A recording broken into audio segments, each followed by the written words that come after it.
Upon arriving at Mulan's house, the blonde elf quickly locks eyes with our protagonist and tells him to leave as soon as possible. She adds that this place isn't meant for foolish children like him. This obviously catches our protagonist off guard, but he decides to ignore her and heads straight for Mulan. Once in front of her, the chubby man introduces Takumi, admitting that our protagonist is looking for servants, as where he comes from, aggressive contracts against people are not accepted. Hearing all this, the woman explains how the contracts work. Essentially, the contract guarantees that any servant will have basic rights, including food, water, shelter, and other necessities. Moreover, no servant is to put their life at risk. However, they are forbidden from breaking the contract or leaking any information about their master. Seeing this, the protagonist realizes that servants are not as mistreated as he initially thought. Mulan then goes into more detail about the types of contracts, explaining that some people accrue debt and are forced into service until they can repay all of it. On the other hand, there are criminals who work until they can reintegrate into society, essentially people who must work to pay their debt to the community. But just when everything seems very proper, Mulan reveals that there are also contracts where people are unjustly treated as criminals. The chubby man mentions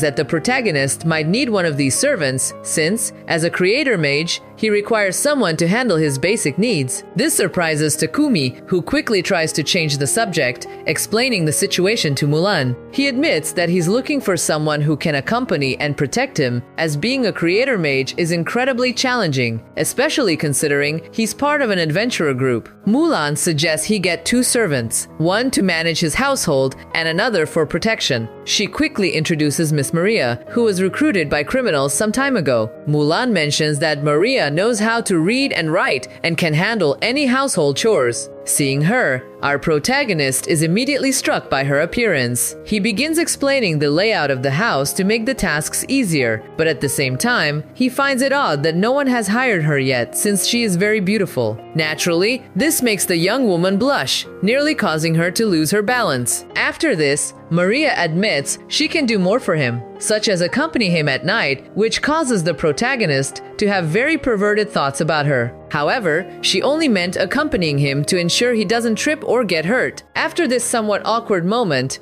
Mulan asks if he will make the contract with her, and the protagonist quickly agrees in the condition that Maria consents, which she happily does. Mulan informs the protagonist that no combat servants are available, but Maria mentions Sophia, angering the black-haired woman. The protagonist insists on meeting any available servant, surprising Mulan. He encounters the blonde elf from before, learning that she was a prisoner of war for 50 years and remains injured, unable to use spiritual magic. Despite this, the protagonist insists on speaking with her. Sophia claims she is cursed and useless in battle, but upon reading her stats, he realizes she is extremely powerful. Convinced she could be a valuable ally if healed, he decides to make a contract with her, despite her protests. Back in the main hall, Mulan drafts the contracts. Maria is grateful that Sophia was also hired. A binding spell finalizes the agreements, and both servants express their gratitude. Upon returning home, Maple jumps on the protagonist, alarming the girls until he explains she is the family pet. He shows them their massive rooms, making them uneasy, but he insists they enjoy their stay, including the luxurious bath. During their bath, Sophia notes the contracts lack information about their master, leading them to question his true nature. That night, the protagonist prepares a lavish banquet, making Maria feel guilty. He reassures her that she can cook the next day, as this dinner is to celebrate their first day in the mansion. Seeing all this, Sophia quickly admitted that eating alongside their master was disrespectful. However, he had no issue with it, saying that was nonsense because he wanted to be their companion,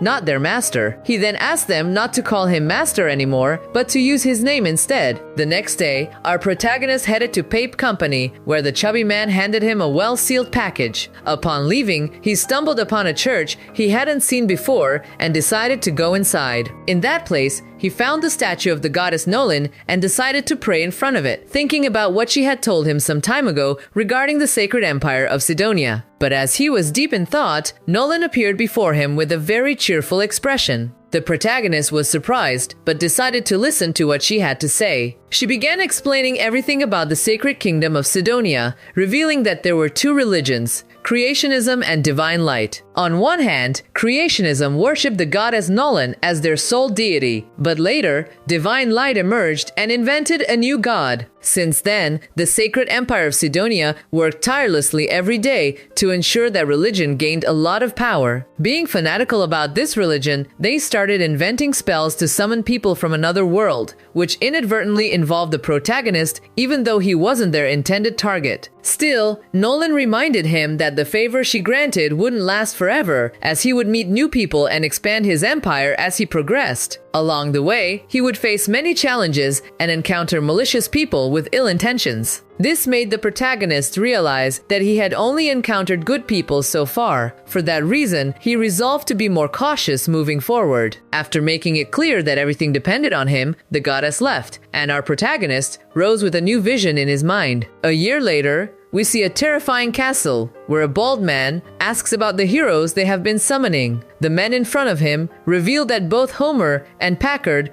are training the three individuals. At the same time, they introduce Miss Elizabeth, who convinced the men to help them with this. Here, we see the young Akira and Mr. Yamato training with all their might. Their trainer urged them not to hold back, saying they wouldn't be able to maintain a good rhythm on the battlefield otherwise. Watching them, a hooded figure admitted that Yamato was finished. This reminded him of his past, when a mere child managed to defeat him in a combat competition, making him feel furious and declare that it wasn't over yet. This man asked Akane to join the fight, and even though she didn't want to since she thought it was pointless, Elizabeth arrived, asking her to join because she had comforting companions and it was a good time to train. Seeing her, Akane sensed a malicious presence in her, deciding to accept the request. Meanwhile, the protagonist returned home, tripped, and dropped his bag of items. When Sophia was about to pick it up, the protagonist did everything possible to prevent her from touching it, causing her to start distrusting him. At the workshop, she saw how the protagonist was doing some rather strange things, like mixing potions with a knife and later cutting himself, only to heal with the heal spell. Exhausted, he thought that this was very demanding, but he would do everything possible to level up. Hearing this, Sophia didn't hesitate to enter the room, admitting that she wouldn't allow him to harm Maria, only to collapse from extreme exhaustion. The protagonist then noticed she had a small wound on her hand and decided to heal it,